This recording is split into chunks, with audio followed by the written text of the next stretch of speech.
Dicen que después de tantos años juntos, el amor debería convertirse en paz, en una complicidad silenciosa, en una ternura que no necesita palabras. Eso fue lo que me enseñaron a creer. Eso fue lo que yo misma repetí durante 45 años. Pero el día en que celebramos nuestras bodas, mi esposo me entregó un regalo. No uno de esos que se guardan en cajas bonitas o se exhiben en vitrinas. No.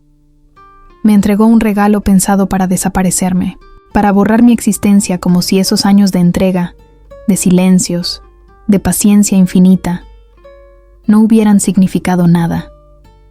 Mi nombre es Lupita Salazar. Y esta no es una historia de amor. Es la historia de cómo sobreviví al hombre que creía conocer mejor que a mí misma. Quédate conmigo, porque si alguna vez te dijeron que amar era aguantar, esta historia puede ser también la tuya. Deja tu comentario diciéndome de dónde eres. Dicen que después de los 40 años juntos, uno ya no espera sorpresas. Que el amor, si sobrevive al tiempo, se transforma en algo parecido a la paz, una compañía tranquila, una costumbre que abriga. Eso fue lo que me enseñaron desde niña.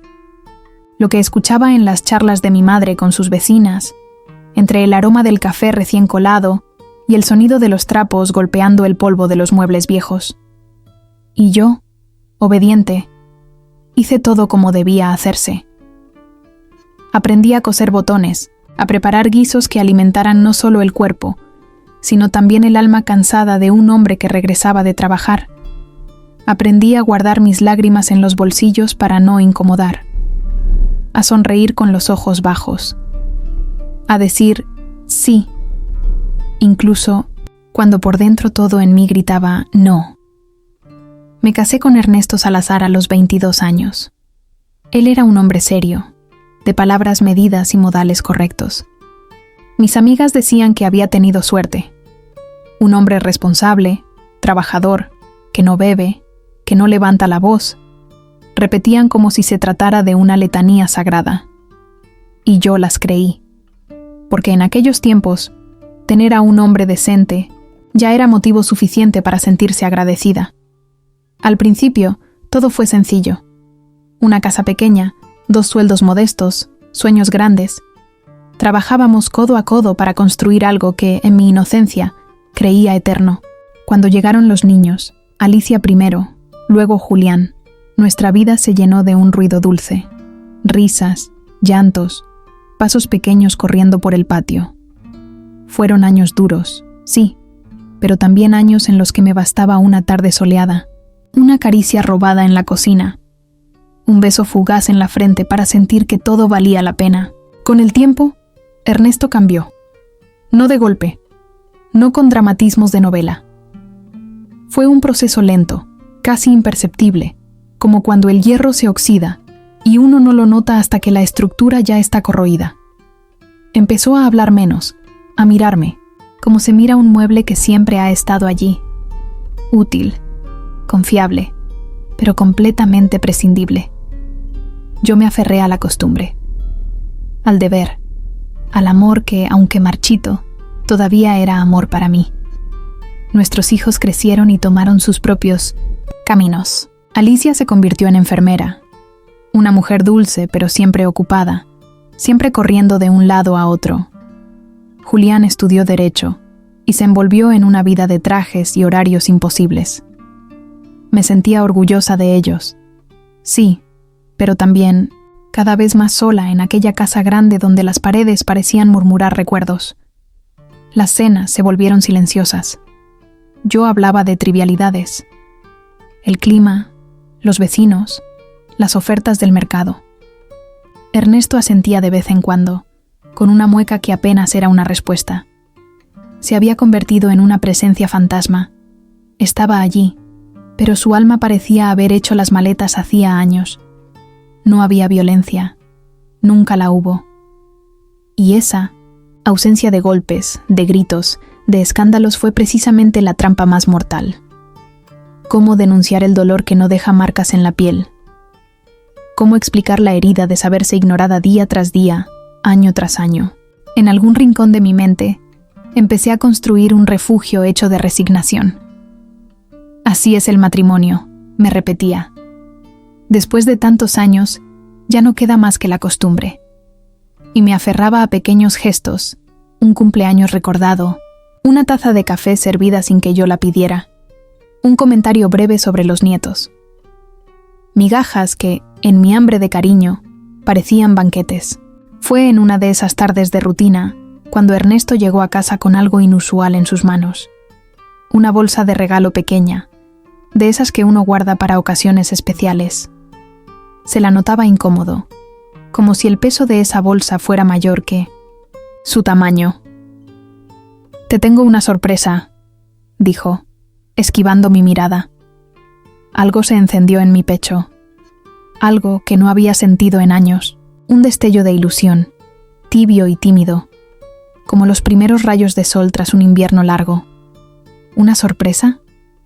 ¿Después de todo este tiempo? Tomé la bolsa con manos temblorosas.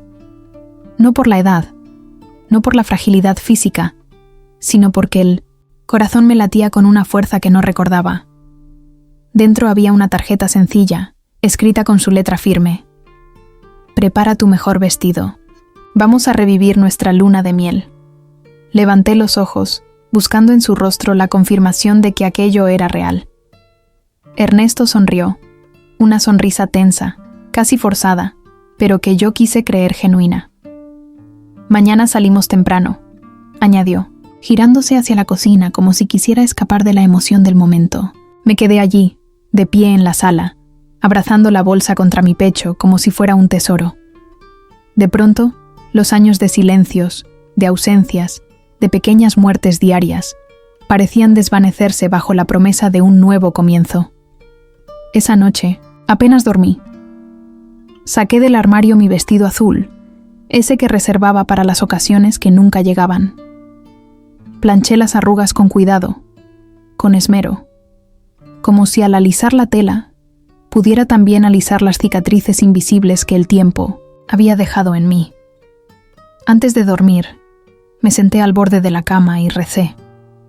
No una oración aprendida, no un Padre Nuestro automático. No, recé desde las entrañas, como quien pide, no por milagros, sino apenas por una oportunidad de sentir, aunque fuera por un instante, que todo el esfuerzo no había sido en vano. Cuando cerré los ojos, sonreí. Mañana, pensé, mañana todo será diferente. Qué ingenua fui.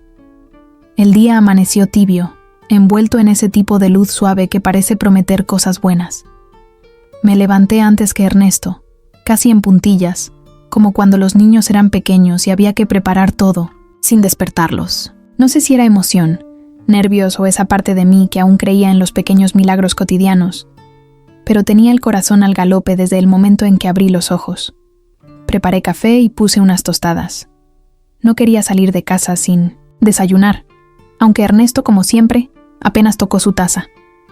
Se mostraba apurado, revisando una y otra vez los papeles de la reservación del hotel, su maleta, sus llaves.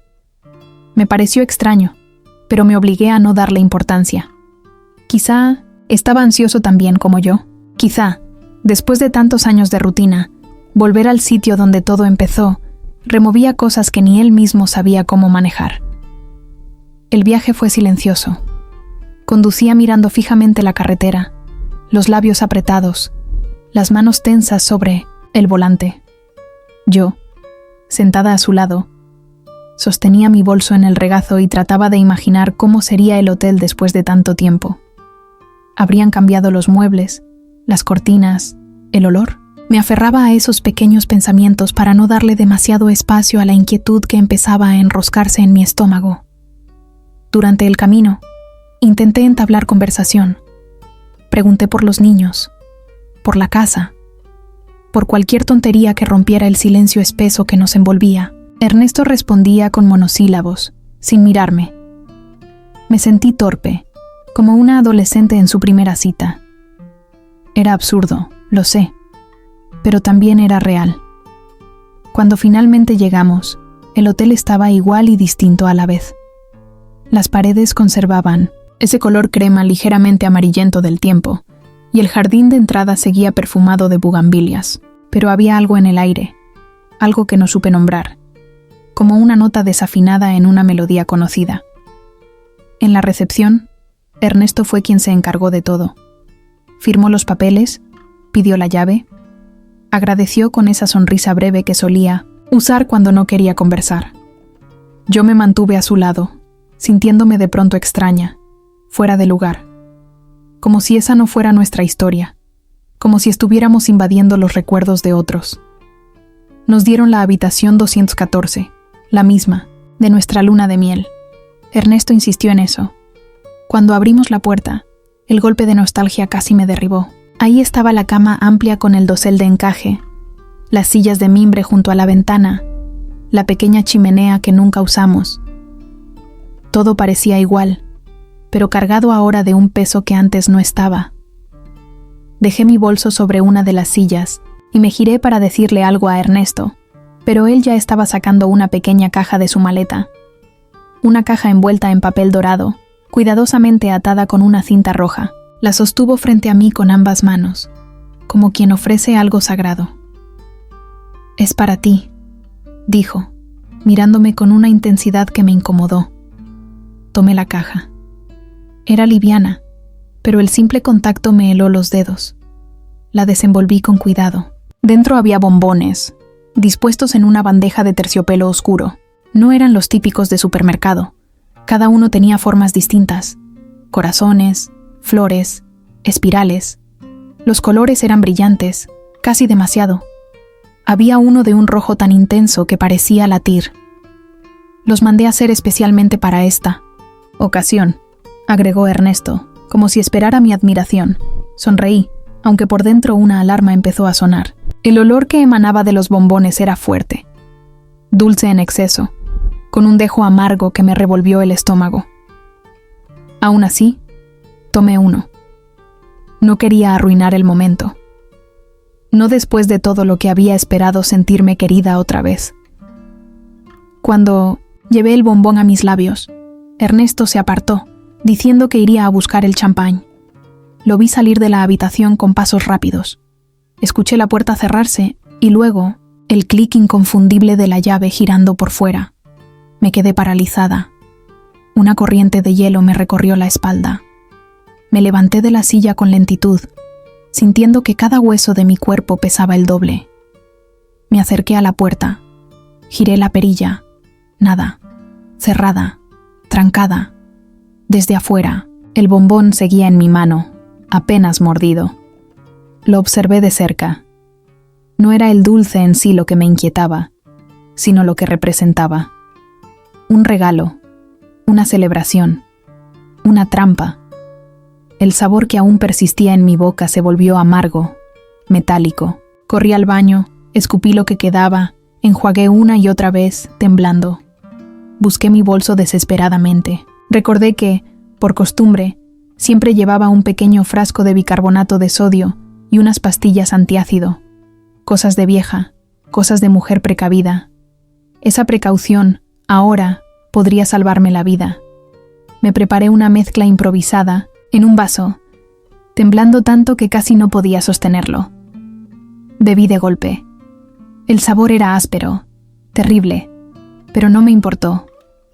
Vomité, una y otra vez, doblada sobre el lavabo. Cada arcada era un clamor de vida. Cada lágrima, una súplica muda, a Dios, a la tierra, al amor propio que apenas empezaba a despertar en mí. Cuando terminé, me dejé caer sentada en el suelo frío del baño, abrazando mis rodillas contra el pecho. El corazón me latía tan rápido que temí que explotara. No sabía cuánto veneno había ingerido. No sabía si había hecho suficiente. No sabía si el reloj corría a mi favor o en mi contra. Pero una cosa sí supe en ese instante. Ernesto quería matarme. Y yo no estaba lista para morir. Estuve sentada en el suelo del baño un buen rato, escuchando solamente mi respiración, entrecortada y el tic-tac persistente del reloj en la pared. Cada minuto parecía durar una eternidad. Afuera, la habitación estaba en silencio, como si el mundo entero se hubiera detenido al cerrarse aquella puerta. No quise moverme demasiado. Tenía miedo de provocar otra oleada de náuseas. Miedo de descubrir que no había hecho lo suficiente para detener el veneno. Miedo, sobre todo, de lo que significaba todo aquello. Porque una cosa era suponer, y otra muy distinta era aceptar, en el fondo del pecho, que el hombre con el que compartí mi vida, mi cama, mis hijos, mi alma, había intentado matarme. No podía dejar que el miedo me paralizara. Necesitaba pensar, hacer algo. Lo primero era entender por qué. ¿Qué lo había llevado a eso? ¿Qué clase de rencor silencioso se había gestado durante años, tan silencioso como su manera de vivir, como su forma de mirarme a través y no a mí? Me levanté tambaleando, me lavé la cara con agua helada y volví a mirar la caja de bombones sobre la mesita. Estaba ahí, tan inocente, tan bella por fuera. Me acerqué con precaución, como si se tratara de un animal dormido que podía despertar con violencia. La observé más de cerca. No había etiquetas, ninguna marca, nada que indicara dónde habían sido comprados o elaborados.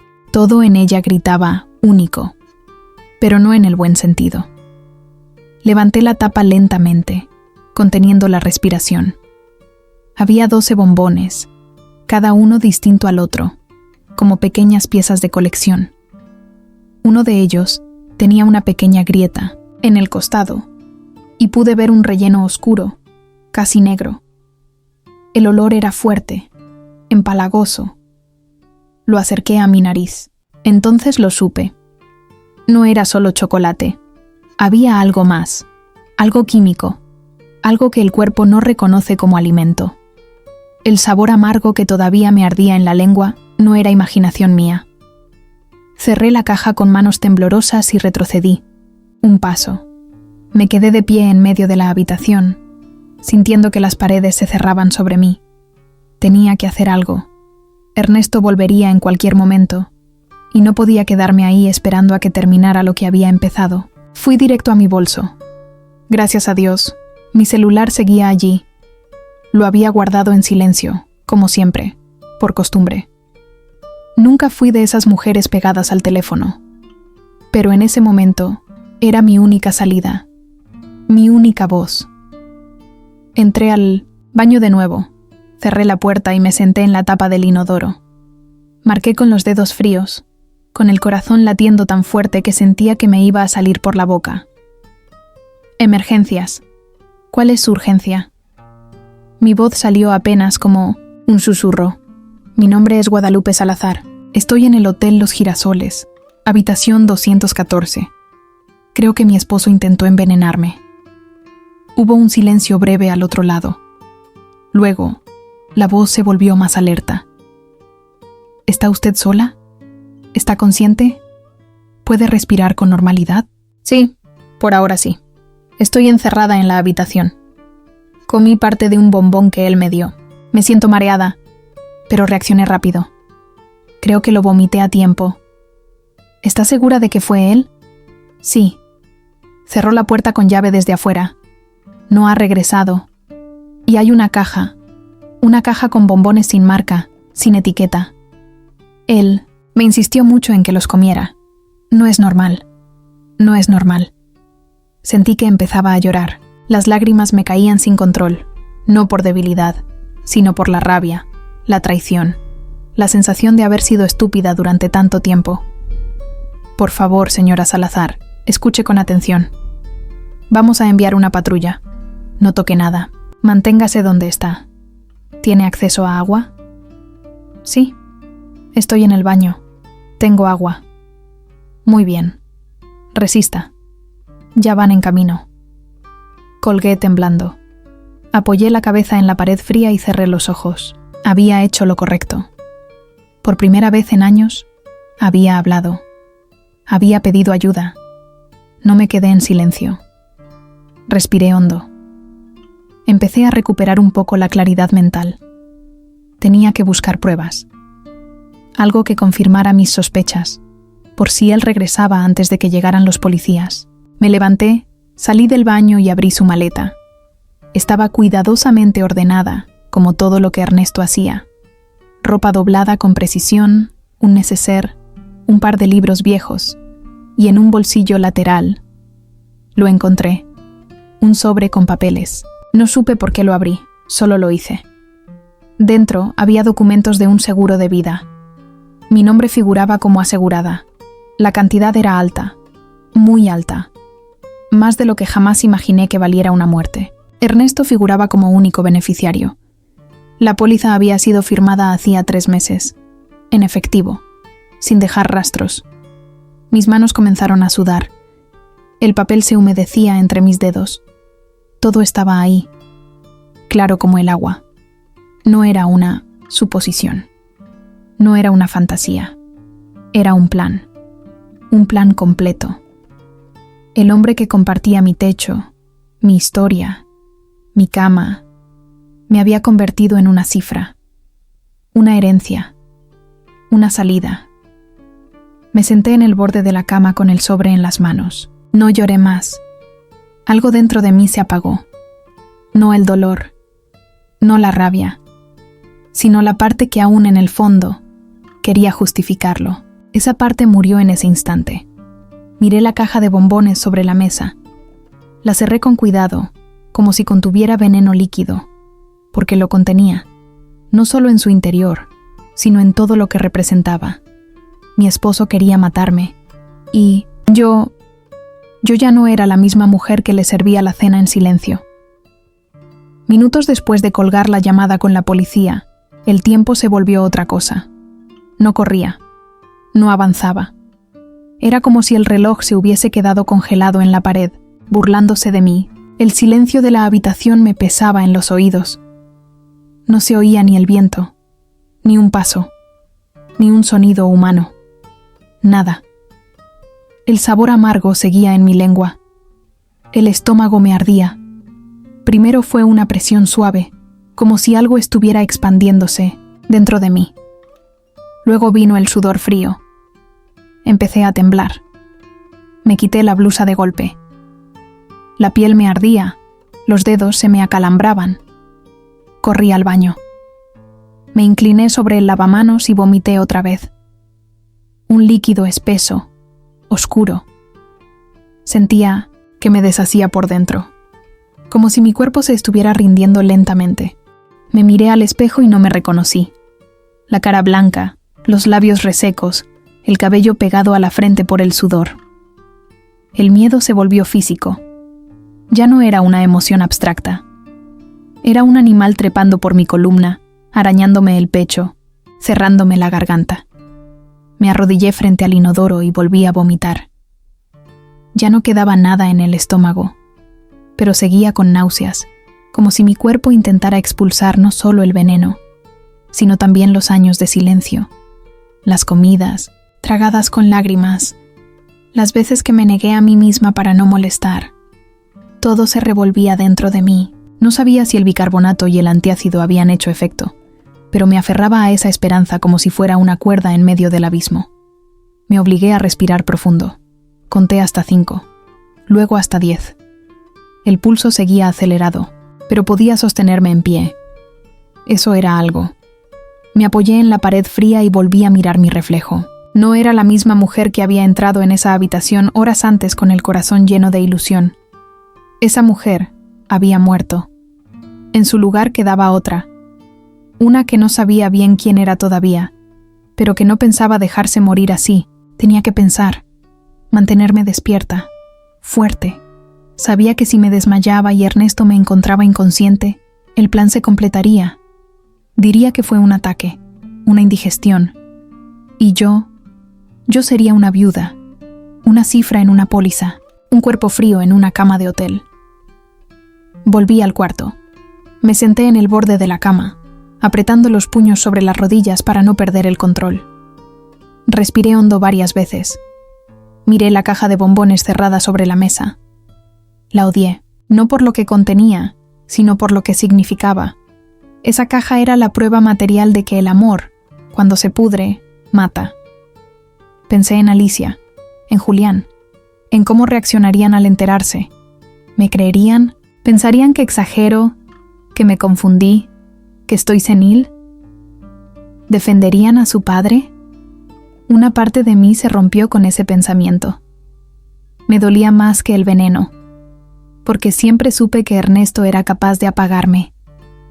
Pero jamás creí que mis hijos fueran incapaces de ver. Me levanté y busqué algo que pudiera servirme como arma. Un pisapapeles, una lámpara, un jarrón. Nada muy útil. No tenía fuerza en los brazos.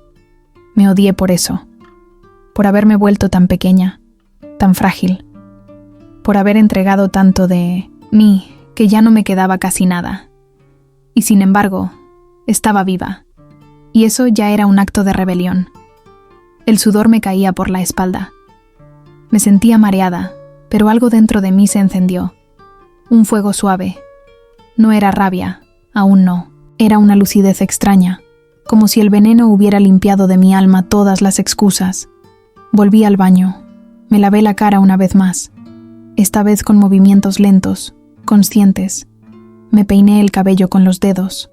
Alicé mi blusa con las palmas.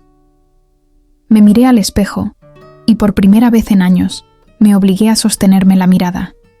No era solo sobrevivir, era entender. Yo no era una víctima. No lo sería. No me había tragado ese veneno sola. Me lo habían servido en bandeja. Me lo habían ofrecido con una sonrisa. Me lo habían adornado con palabras bonitas, con la promesa de una segunda luna de miel. Era un asesinato envuelto en papel brillante. Me acerqué al velador. Junto a la lámpara había un cuaderno de notas del hotel. Arranqué una hoja y escribí, con letra firme: si no llego a salir de esta habitación, no fue accidente. Ernesto Salazar intentó matarme. Hay un seguro de vida a su favor. La caja de bombones está en la mesa. No lo dejen irse. Doblé el papel y lo escondí en mi sostén, por si acaso. Por si el cuerpo caía, pero la verdad no podía caer con él. Y entonces lo escuché. Pasos en el pasillo, lentos, medidos. Reconocí su silueta al otro lado de la puerta. La llave girando, el metal cediendo. Mi cuerpo se tensó. Me quedé de pie, firme, justo en el centro de la habitación. No era una despedida. Era el principio de la guerra. No sé cuánto tiempo estuve allí, de pie, esperando que la llave terminara de girar. Fue un segundo eterno. El picaporte bajó y la puerta se abrió con lentitud, como si el mundo entero contuviera el aliento. Él entró con una botella de champaña en una mano y 2 copas en la otra. Sonreía. No una sonrisa amable o nerviosa. Era una mueca de satisfacción, de tarea cumplida. Supe, en ese instante, que esperaba encontrarme tirada en el suelo, o dormida, o peor. Pero no. Yo estaba de pie, pálida, sí, temblorosa, pero viva, entera. Nuestros ojos se cruzaron, y su sonrisa se desvaneció en el aire. Fue apenas un parpadeo, pero lo vi todo. Sorpresa, molestia y miedo. Dejó la botella sobre la cómoda con un leve temblor en la mano. ¿Estás bien?, preguntó, con esa voz suave que siempre usaba cuando algo no salía como él planeaba. No respondí. Solo lo miré, con todo el peso de los años acumulados en la mirada. Crucé los brazos sobre el pecho y no dije una palabra. No necesitaba. Él entendió. Su rostro cambió. Se cerró. Se volvió piedra. Fui por el champán. Pensé que la policía viene en camino. Interrumpí, sin alzar la voz. Silencio. El tipo de silencio que quema. No bajó la mirada, pero se tensó. Dio un paso atrás, luego otro, como si quisiera calcular sus posibilidades de salir sin ser detenido. ¿Qué hiciste, Lupita?, preguntó con esa calma falsa que siempre usaba cuando quería hacerme sentir culpable. Sobreviví. Esas 2 palabras lo cortaron. No respondió. Solo se quedó allí, de pie, como un ladrón sorprendido a media noche, tratando de recordar si cerró bien todas las puertas. No se acercó más. Se sentó en la silla frente a la ventana y se quedó mirando hacia afuera, como si yo ya no estuviera allí, como si pudiera hacer desaparecer el desastre con solo no mirarlo. Lo observé con asco. No porque fuera monstruoso, no lo era, no en la forma en que se imagina a un monstruo, sino porque era un cobarde, porque no tuvo ni la dignidad de admitir lo que había hecho. Fui hasta su maleta. Ya la había revisado, pero ahora necesitaba pruebas, algo que la policía pudiera ver, tocar, llevarse. Rebusqué con manos firmes. Debajo de su ropa encontré lo que buscaba, el sobre con los papeles del seguro. ¿Lo firmaste hace 3 meses? Pregunté. Él no respondió. ¿Pagaste en efectivo para no dejar rastro? ¿Es eso lo que valgo para ti, Ernesto? Ni siquiera me miró. Mantuvo la vista fija en el cielo gris que asomaba por la ventana, como si el mundo allá afuera fuera más real que yo. Abrí el sobre, saqué los documentos y los extendí sobre la cama. Póliza a mi nombre. Monto alto. Beneficiario único. Él. Me temblaban las piernas, pero no de miedo. Era rabia. Era dignidad despertando después de 45 años dormida. Me senté, sin soltar los papeles. No iba a permitir que el silencio volviera a ganarme. No más. ¿Cuánto tiempo lo planeaste? ¿Fue idea tuya o alguien te ayudó? ¿También mentiste cuando me dijiste que me amabas? El reloj marcaba cada segundo como una campanada de juicio. Afuera, a lo lejos, se empezó a oír una sirena. Aguda, firme, creciente. Y entonces lo vi. El pánico. No gritó. No corrió. Pero se le desfiguró la cara. Su máscara de hombre tranquilo se rompió. El Ernesto que había conocido durante casi medio siglo ya no estaba allí. En su lugar, había un hombre hueco, desesperado, que se le escurría el poder entre los dedos. «Vas a arruinarlo todo», susurró, apenas audible. «Lo arruinaste tú, Ernesto, el día que decidiste que era más fácil matarme que dejarme». La sirena se acercaba. El sonido era una promesa, una respuesta. Me levanté. Guardé los papeles en mi bolso, tomé mi celular y caminé hasta la puerta. Abrí. El pasillo estaba vacío, pero el eco del coche patrulla ya retumbaba cerca. Ernesto no se movió. Seguía allí, encorvado en la silla. Me dio lástima. Lo juro. Pero era una lástima, fría, como la que se siente por un animal viejo que ya no puede morder. Golpearon la puerta. «Policía, señora Guadalupe Salazar». Fui yo quien respondió. Fui yo quien abrió. Fui yo quien habló, con voz firme, con la dignidad recogida del piso, con la garganta desgarrada, pero intacta. «Soy yo. Pasen». Mi esposo intentó asesinarme. Los agentes entraron, miraron la escena. La caja de bombones sobre la mesa, la botella sin abrir, Ernesto sin moverse. Yo no lloré, no me alteré, solo conté lo que había pasado. Les mostré el seguro, el registro de llamadas, los síntomas. Les señalé la puerta trancada, la cerradura, todo. Uno de ellos, más joven, me miró con una mezcla de respeto y pena. ¿Está segura, señora, de que fue intento de homicidio? Estoy viva de milagro, y él no se ha molestado en negarlo. ¿Necesitan algo más?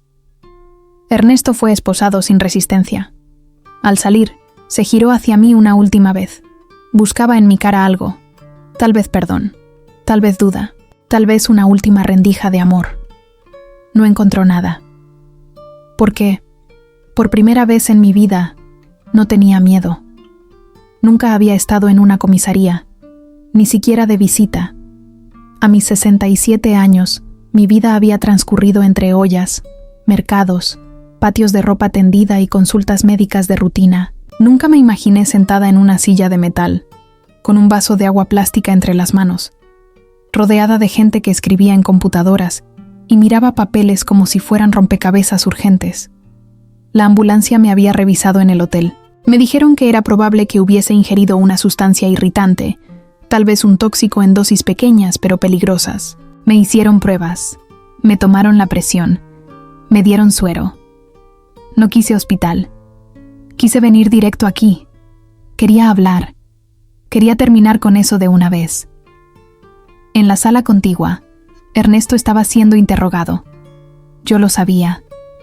Me lo dijo una oficial con tono neutro, como si hablara de cualquier otra cosa. Su esposo está declarando. Vamos a cruzar las versiones. Qué ironía. Toda la vida cruzando palabras que no decían nada, y justo ahora las versiones importaban. Habían llamado a mis hijos. Alicia contestó. ¿Julián? No. La voz de mi hija al otro lado del teléfono fue una mezcla de confusión y angustia. ¿Qué pasó, mamá? ¿Estás bien? ¿Qué hiciste? No fui yo quien hizo algo, Alicia. Fue tu padre. Silencio. Largo. Cortante. No me creyó de inmediato. Lo supe. Pero también supe que algo dentro de ella se quebró al escucharme. Tan segura. Me pidieron que repitiera todo. Lo que comí. Lo que sentí. Lo que escuché. Lo que encontré en su maleta. Les mostré la póliza del seguro. Las llamadas en mi celular. La hoja escrita a mano que había dejado por si no lograba salir con vida. Todo. Uno de los oficiales, un hombre de rostro serio pero ojos compasivos, me miró largo rato. Señora Salazar, ¿alguna vez él la agredió físicamente? No, nunca me pegó, pero me apagó.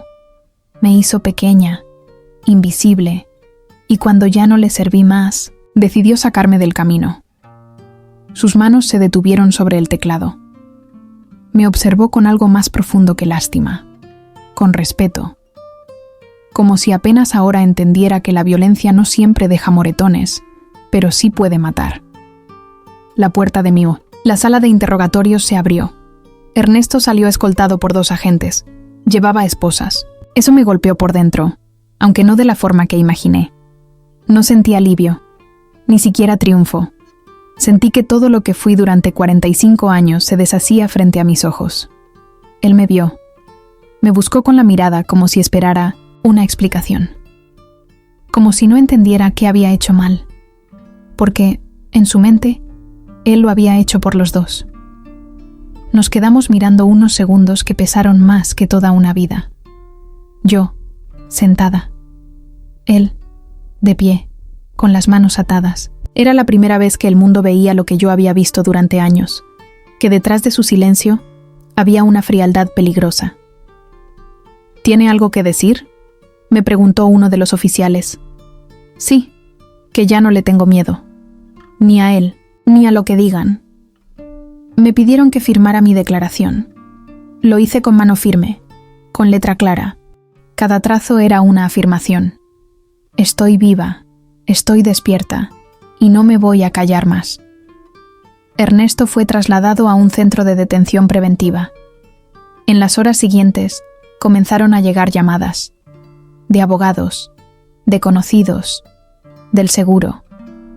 Todos con preguntas, todos con dudas. Todos queriendo entender cómo esa pareja ejemplar de la colonia había terminado en un escándalo criminal. Una trabajadora social me llevó a una pequeña sala con sillones y una tetera vieja. Me ofreció té. Me habló con suavidad. Me dijo que había visto muchas mujeres pasar por allí, pero que pocas hablaban con la claridad con la que yo lo hacía. ¿Estás segura de querer proceder con cargos?, preguntó. La miré con una mezcla de ternura y dolor. Él intentó matarme. ¿Qué más necesita que haga? Ella bajó la cabeza, conmovida. Me dejó sola unos minutos. Respiré. Cerré los ojos. Escuché mis propios latidos. Ya no eran desesperados. Eran firmes. En algún momento de la noche, Alicia llegó. La vi entrar con la cara desencajada. Me abrazó como cuando era niña. Lloró. Lloramos. Me pidió perdón por no haber estado más presente, por no haber visto las señales. Yo no le reclamé nada. Ella también era hija del mismo silencio que yo había alimentado durante años. ¿Y Julián?, pregunté. No, contesta. Está en shock. Dice que todo esto es imposible. Me dolió. Claro que sí, pero ya no me sorprendía. Él se parecía demasiado a su padre. Horas más tarde, me llevaron de vuelta al hotel para recoger mis cosas. La habitación 214 estaba igual, todo intacto. Los bombones seguían sobre la mesa, la botella, sin abrir. Me acerqué a la cama. Me senté. Cerré los ojos. Había sobrevivido. No solo al veneno. Sobreviví a una vida que me había ido apagando.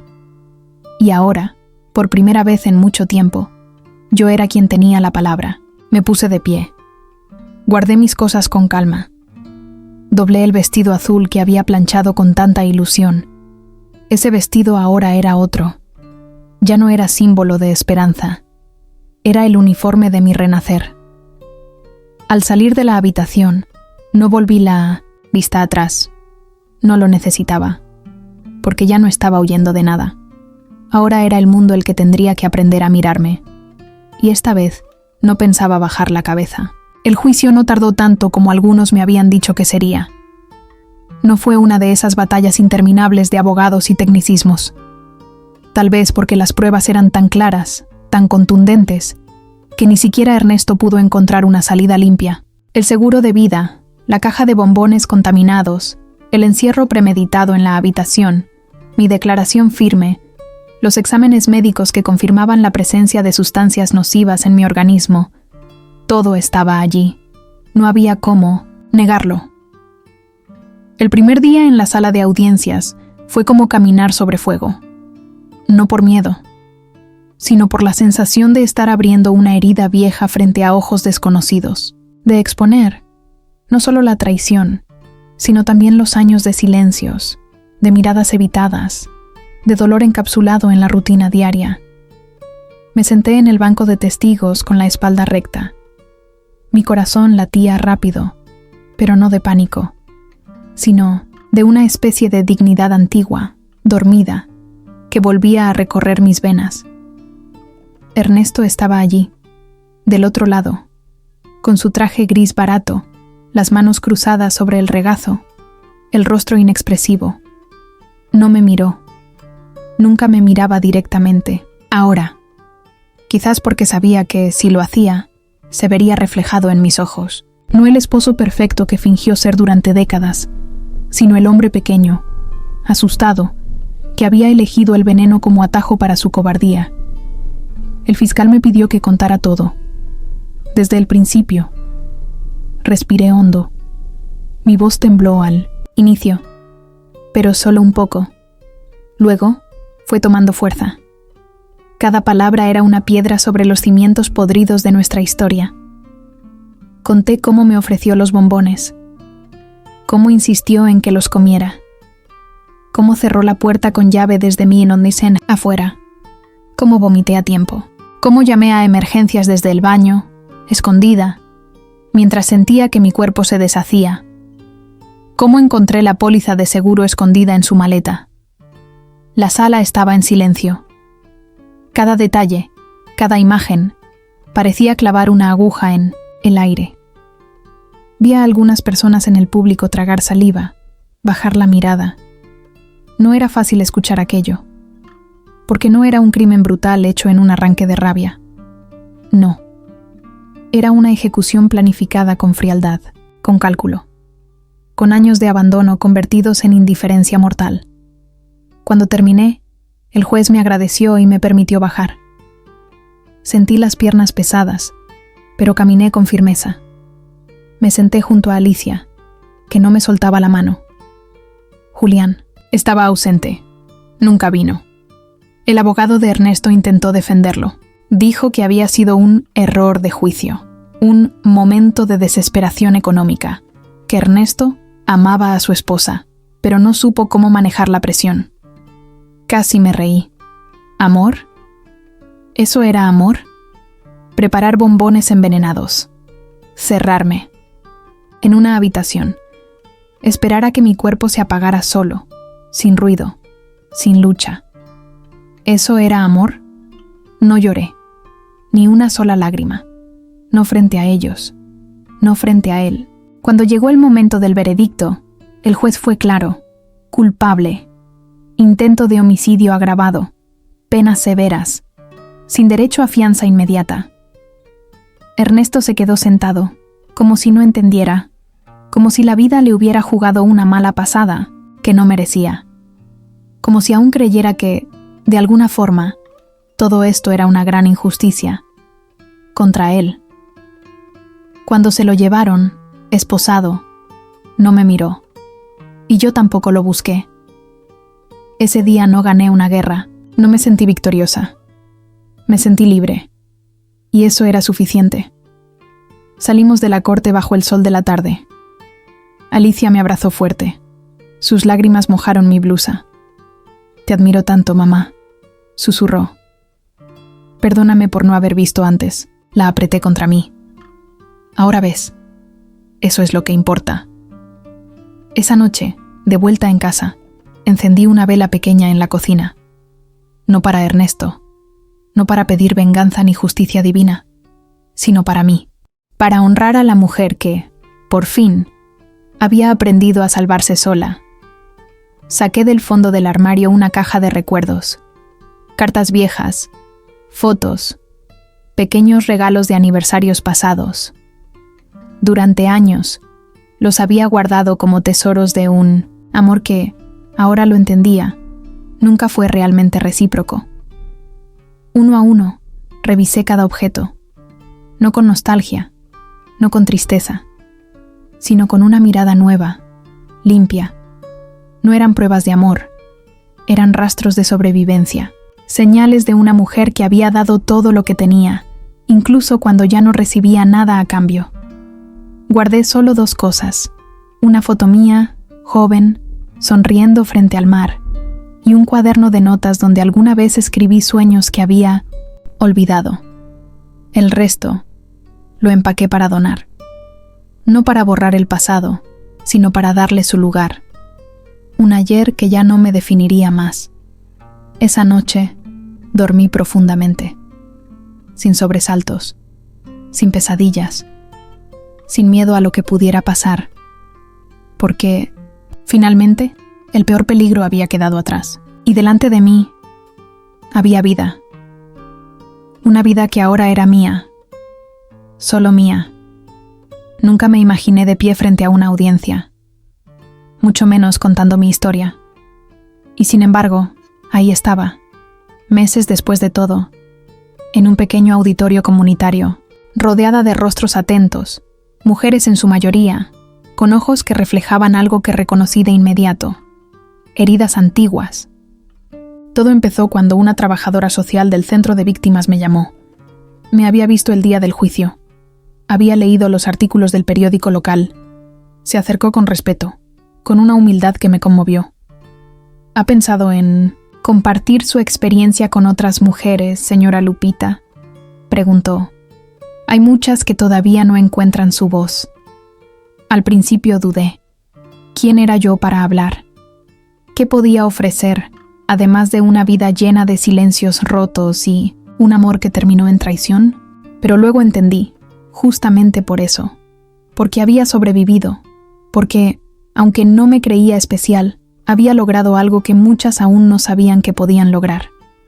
Acepté, no por vanidad, sino porque sentí que era una forma de cerrar el círculo, de devolver algo de la luz que otros me habían tendido cuando estaba a oscuras. La primera vez que hablé, mis manos temblaban tanto que apenas podía sostener el micrófono. Empecé contando mi historia como quien camina sobre cristales, despacio, con miedo a sangrar otra vez. Pero a medida que hablaba, vi las miradas levantar la cabeza, los ojos húmedos, las manos apretadas sobre los regazos. Entendí que no estaba sola, que cada palabra sanaba no solo mi herida, sino también la de otras. Después de esa primera charla vinieron otras, bibliotecas, centros comunitarios, iglesias, mujeres jóvenes, maduras, ancianas, todas diferentes, todas iguales en algo, en la necesidad de ser vistas, de ser escuchadas, de ser creídas. Mi vida empezó a llenarse de un propósito nuevo, uno que no nacía de la obligación, ni de la culpa, ni de la necesidad de complacer. sino de la libertad, de la verdad. Dejé la vieja casa. Era grande, fría, llena de fantasmas. Compré una pequeña casita en las afueras, cerca del campo. Nada lujoso, un lugar donde el sol entraba por las ventanas y donde el silencio no dolía. Allí, un día, recogí a Chispa, una perrita callejera, flaca y asustada, que encontré temblando bajo una banca del mercado. La tomé en brazos sin pensarlo. Ella me miró con esos ojos grandes y tristes que solo tienen los seres que han sobrevivido al abandono. Nos reconocimos, sin palabras.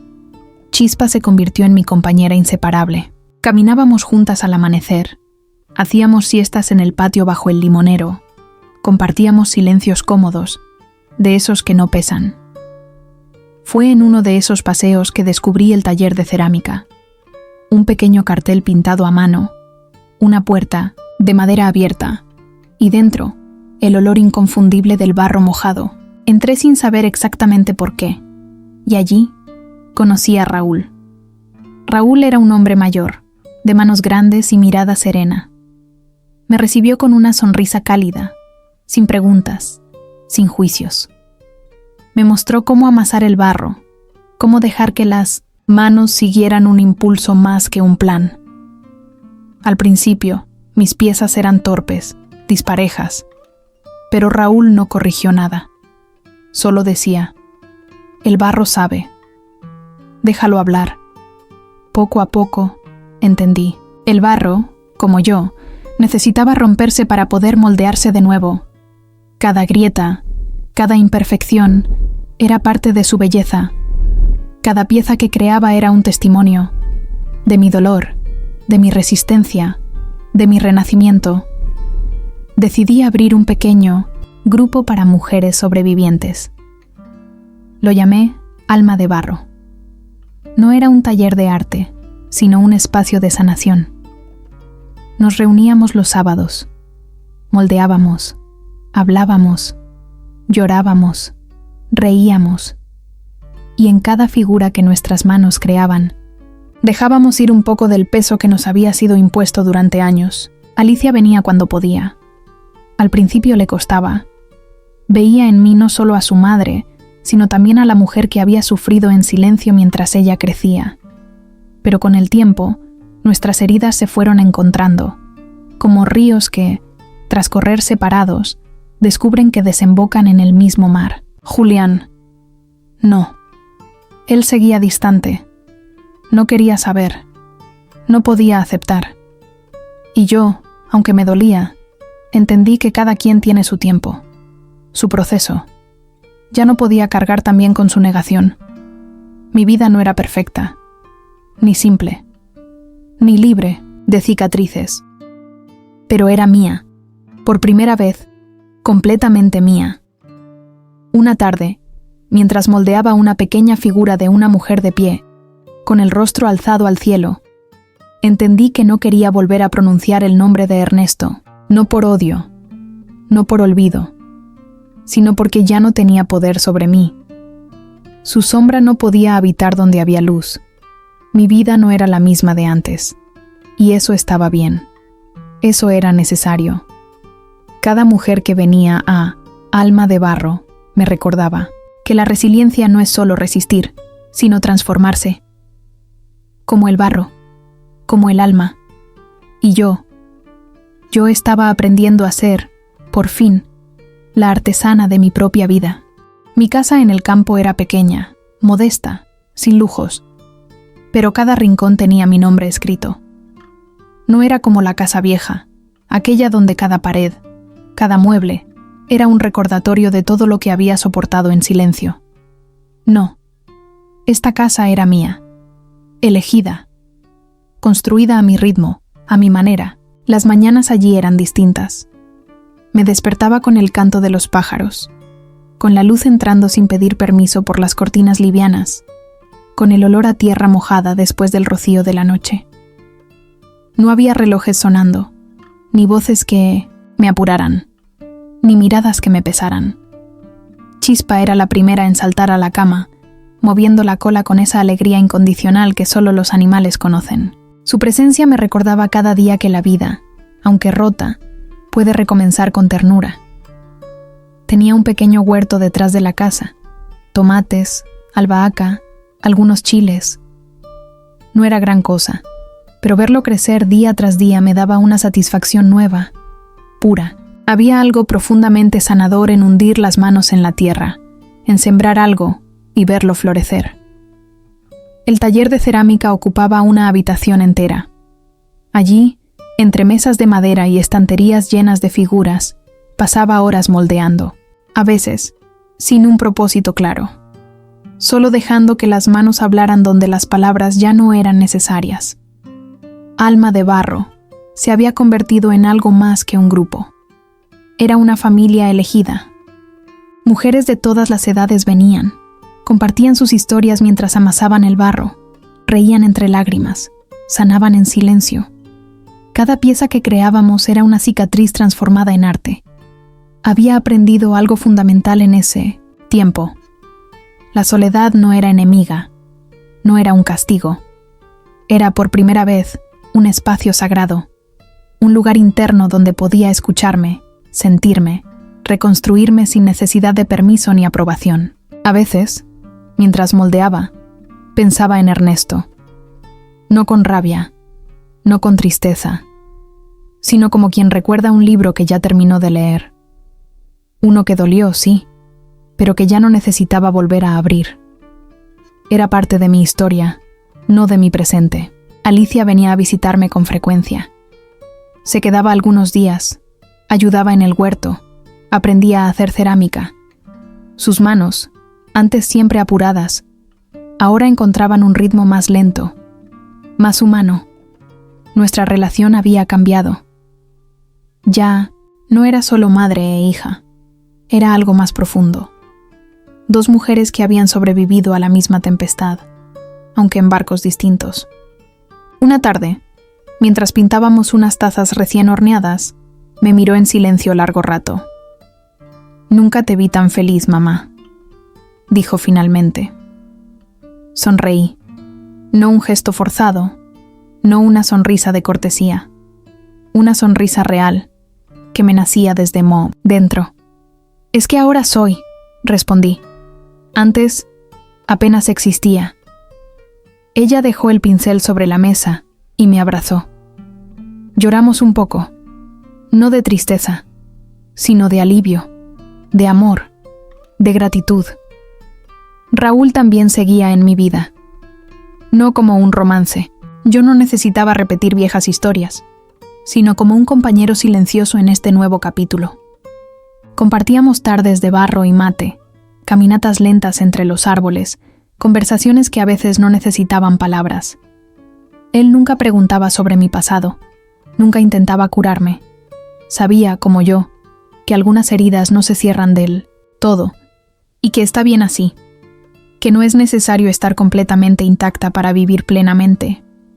Una mañana, mientras paseábamos con Chispa por el sendero de tierra, Raúl señaló una pequeña parcela abandonada cerca de su taller. «Podrías plantar lavandas aquí», sugirió. «Son resistentes, sobreviven a todo y florecen con fuerza». Lavandas, resistentes, floreciendo, como yo. Esa misma semana empecé a trabajar en el terreno, día tras día, cavando, sembrando, regando.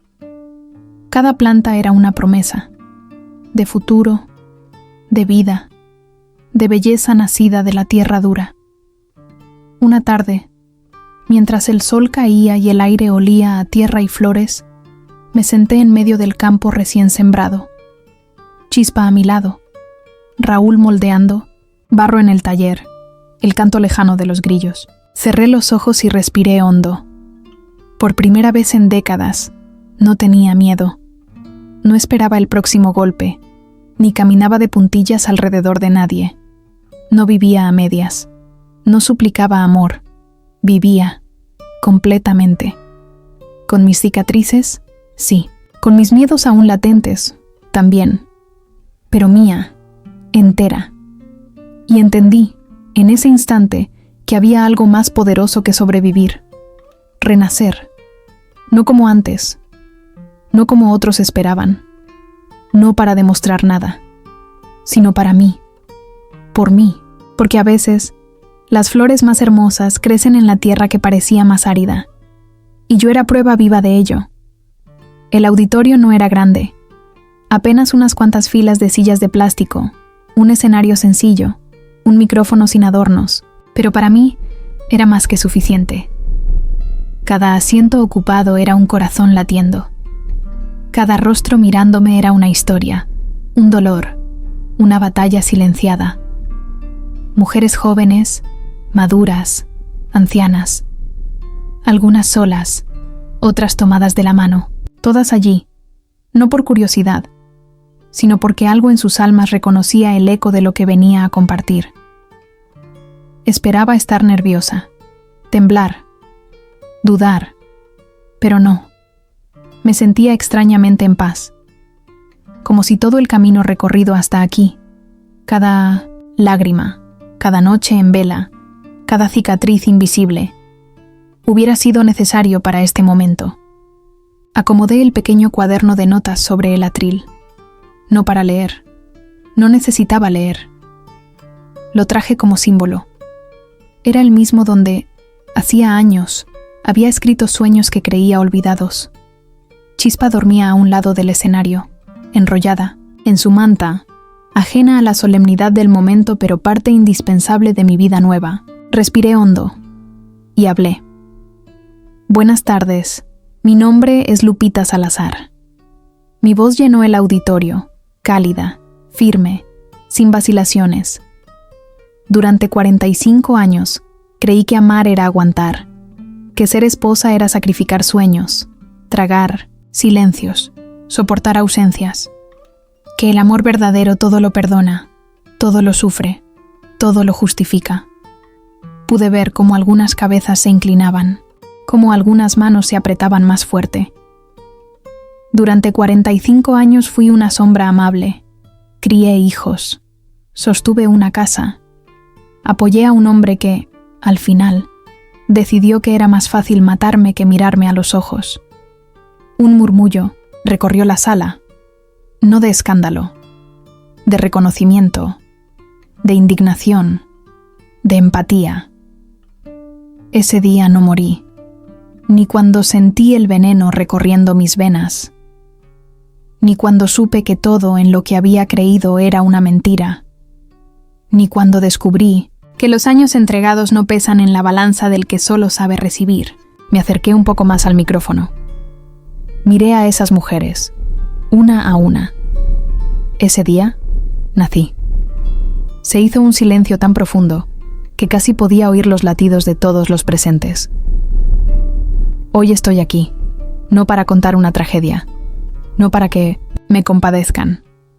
Estoy aquí para recordarnos que nunca es tarde para empezar de nuevo, que sobrevivir no es suficiente, que merecemos vivir, ser vistas, ser amadas, pero sobre todo, ser libres. Vi lágrimas en algunas mejillas. Otras mujeres apretaban los labios conteniendo el temblor. Yo di 45 años de mi vida. Lo hice convencida de que estaba bien, de que era mi deber. No me arrepiento, no me avergüenzo, porque hoy sé que el amor real nunca pide silencio a cambio, ni dolor, ni desaparición. Me enderecé, dejando que cada palabra se impregnara en el aire. Hoy entiendo que el mayor regalo que la vida me dio fue sobrevivir. Una mujer en la tercera fila soltó un sollozo. Otra, más al fondo, se cubrió el rostro con las manos. No me moví. No intenté consolar. No era necesario. A veces, las lágrimas limpian más que 1000 palabras. Sonreí. No con tristeza, sino con esa alegría suave que nace del alma cuando se sabe libre. Gracias por escucharme. Gracias por vernos. Gracias por ser. Me aparté del micrófono. El aplauso no fue estruendoso. Fue hondo, lento, casi reverente. como si cada palma que se alzaba en el aire también dijera: yo también estoy aquí, yo también renazco. Bajé del escenario sin prisa, sin miedo. Alicia me esperaba en la primera fila, con los ojos brillantes. Me abrazó sin decir nada.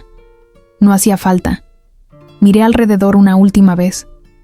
Las mujeres se abrazaban, se tomaban de las manos, se miraban con una complicidad nueva. Sabía que no era yo la que había cambiado el mundo, pero había encendido una chispa. Y a veces, una chispa basta para incendiar una noche entera de oscuridad. Esa noche, en mi pequeña casa de campo, encendí una vela en el patio. Chispa dormía a mis pies. La brisa movía suavemente las ramas del limonero, y el cielo, limpio, abierto, parecía abrazarlo todo. Me senté en la silla de mimbre, cerré los ojos y sonreí. Había dado lo mejor de mí. Había sufrido, sí, pero también había vivido. Y ahora era libre. Y la libertad, lo sabía ahora, era el amor más grande que una mujer podía darse a sí misma. ¿Alguna vez te has preguntado cuánto has tenido que callar para sostener un amor que ya no era amor? ¿Has sentido que tus sueños quedaron atrapados en una vida donde tú eras la última en ser vista? ¿Y si hoy fuera el día de reconocerte, de abrazarte, de elegirte a ti? La historia de Lupita no es solo suya, es la de muchas, la de generaciones de mujeres que sobrevivieron en silencio, pero que también pueden renacer. Porque merecemos vivir enteras, visibles, libres. Si esta historia tocó algo en ti, suscríbete para seguir caminando juntas. Comparte con quienes sabes que también necesitan escuchar que todavía hay esperanza. Y cuéntanos en los comentarios tu historia, tu lucha, tu despertar. Cuando una mujer habla, abre caminos para muchas más. Hoy es tiempo de que ninguna de nosotras sea rehén del silencio. Te escuchamos. Tu voz importa, tu historia importa. Mira otras historias al final del video.